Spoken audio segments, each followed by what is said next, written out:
Welcome to the Business Buyer Diaries. My name is Nathan Platter. I'm a full-time employee, and I bought a business. I did everything right, from finding the deal, handling all the due diligence on 63 opportunities, and ultimately bought a profitable gym. And boy, was I in for a big surprise as a new owner. I chronicled everything in real time, including the biggest wins to the stressful nights at 2 a.m. I'm sharing my journey without sugarcoating anything, so you don't make the same mistakes that I did. Here's today's episode. Hey everyone, Happy New Year. It's January 1, and I'm intentionally staying off of social media because everyone is probably declaring their new years, their new goals. And I'll admit, probably one of my favorite posts actually, I was just scrolling Facebook, and this one really jumped out to me.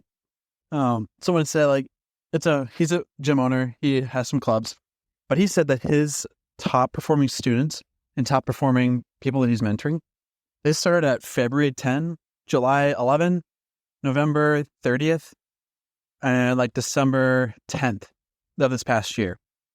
And his point was, it doesn't matter that you start or that you commemorate on a certain new year.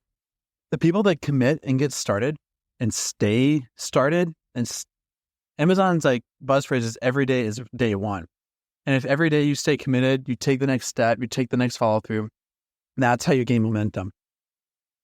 And right now, as the new year starts, we have a 10-week challenge that starts in 12 days. Well, we're going to be selling that 10-week challenge, not just for the next 12 days. We're going to be selling it for the next, 14 plus 12, 26 days.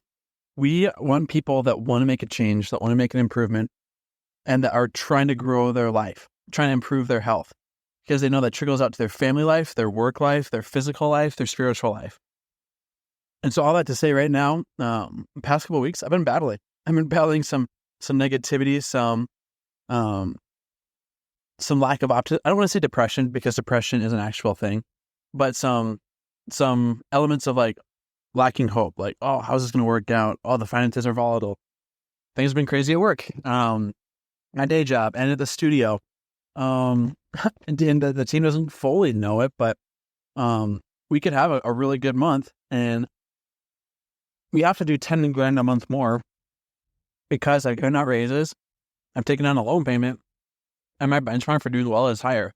The prior owner needed to make 30 grand a month in revenue, and my break even is close to the 39, 40,000. And that's scary.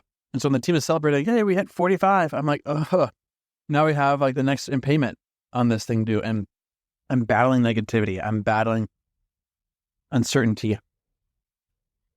And I'm starting to say, okay, well, I can spend time and energy focusing on that negative side. But if I spend 5 or 10 minutes wallowing in that, I can do that, or I can trick myself into spending 10 minutes thinking about, okay, well, how do we get out of this situation? How do we sell more memberships? How do we sell more valuable memberships? What are some add-ons that we can sell a premium membership? How do we dig our way out of the stuck spot that I feel I'm in? And that's where I need to be focusing my mind on. As you're growing and as you're doing better, there's going to be some pushback, either from people directly or just from just somewhere where it could be imposter syndrome. It could be a peer that says, you really should be doing that. Or someone that you trust says, you're not capable of doing that much. You'll be battling things that push back and plant seeds of doubt in you. And you'll be actively pushing against that. So, all that to say, Jan 1, starting, I'm refreshing and resetting how I'm going to spend my mind. Today we're at team huddle. We're at 40 memberships sold for our 80 member push. We're going to be aiming to get 40 more people to sign up for a challenge. And that's going to change a lot of people at the start of the year. I'm also deciding with the lender how we're going to acquire the second location. I'm stoked for it. There's been some wrong word. There's been some mixing around with management and what student number 2's management is going to look like. So there's someone locked in and loaded. They're all set. I'm stoked. We're going to be rolling out something that's going to be really focusing on transformation club, not just a fitness club. That bugs me. I was thinking about it too. Another random insight, and we'll call it good for the day because I'm full in laundry. I have to get this done so I can score some brownie points with my wife. But when people come to Farrell's or the club that we own, and like we charge $150 to $180 a month, and people say, "Oh, I like your club, but I'm gonna go with a Snap Fitness." Say, "Oh, I like your club, I'm gonna go to an Anytime or a Lifetime Fitness." Or, "Hey, I like your club, I'm gonna go to an Orange Theory Fitness." In my head, we are in a different league than that. We're not a fitness club.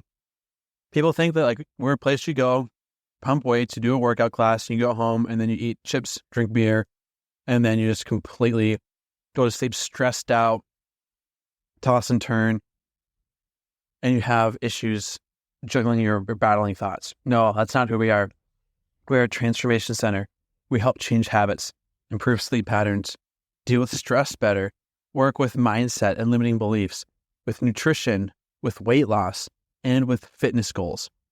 We're like a 6-sided studio. Like we do way more than that. And people come to us and and they are not a new person. And they would say, like, I'm a completely different person. And they've been with us for 3 months. We failed you. People go to Lifetime to do that. People go to Equinox to do that. People will pay $500 a month to show up and badge in and badge out, and they're the same person 6 months later. If people come to our studio, they're not a different human after 3 months, then either we're a terrible club or you didn't put in the work of what we were offering people. So all that to say, and I was thinking, like, what's the ridiculous way to think about this? So they come to our club and like, yeah, I'm going to end up buying an Audi instead of buying a membership with us. Like, you think that's ludicrous? Because like, well, no, like, do you guys sell cars? Because that's the only way a comparison like that works. Or if they came to us and said, hey, we like your club, we're going to instead buy a DR Horton house instead of this Lennar house. Like, you compare Lennar to DR Horton, Audi to Mercedes, my studio to, really, I want people to compare my studio to like a rehab center. I can't remember what it's called. There's a rehab center. It's super famous. It's out in California. I'm going to just pull it up here. People, like celebrities, will go out there when they have like mental issues or trauma issues. California celebrity.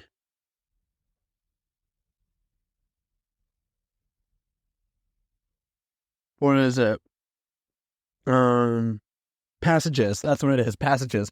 People go to Passages in California. Shout out to Passages. Hey, I hope you guys are doing great. No affiliation. Just giving them a shout out for free. People go to Passages because they have major issues and they need major help. And they will pay I can't remember the number. I think once heard it was like $12,000 to $15,000 a month to go there. I want people to say, hey, I decided to go with Passages instead of Nathan's Club because we are that transformative and we are that of a life changer. We're that much of rescuing you from your own bad habits, mindset, sleep, weight loss issues, nutrition issues, fitness issues. And it's Passages or us. And you can pay $12,000 a month or you can pay $300 a month to come here. But no, if they're saying, hey, I would just to go with Lifetime instead of Nathan's studio. No, this is a terrible comparison. We did not sell the Passages experience. Night and day difference. And so how would you be compared at? And the last one that I thought was kind of funny. Hey, we're looking at you, but we decided to go into Valvoline oil changes. And people go like, wait, what? That's a terrible comparison. Like, that's the completely wrong industry, wrong offering. And it's the same thing when they compare us to Lifetime Fitness or Equinox. We're not the same. We are completely different. You get a totally different before and after. Have you ever seen a before and after of Lifetime, Snap, Anytime, Orange Theory, F45? Have you seen a before and after of F45? I haven't. Our walls are littered with dozens of before and after photos. People can go to F45 and kick rocks. You can come to our studio and be a before and after. And we're only doing one of 6 different tenants right now. So all that to say, know who you're being compared against, because that's how you're being viewed at. That's how you're being assessed by the public. And also acknowledge that where you're having struggles or issues, that's where you need to be focusing on. And with the studio, it's scary because it's new. It's not scary because we're going down. It's scary because it's new. So we're going to work with our heads up. We're going to start off the new year strong. We're 40% up on revenue. Our expenses are up a decent amount as well. We're going to make sure this thing is rocking and rolling. We have a killer first session with our challengers. So we're getting things started. It's a new year, and you can start any day of the year on something fresh and you can crush it. That's where we're at. Let's rock and roll. This has been another episode of the Business Buyer Diaries. Subscribe so you don't miss the next episode. I hope you're realizing that business ownership is no cakewalk. Check the podcast notes for a link to the DIY due diligence program, the complete list of show sponsors, and for media inquiries. Music written and composed by Wes Schrock. I'm your host, Nathan Platter. Join me again on the next one.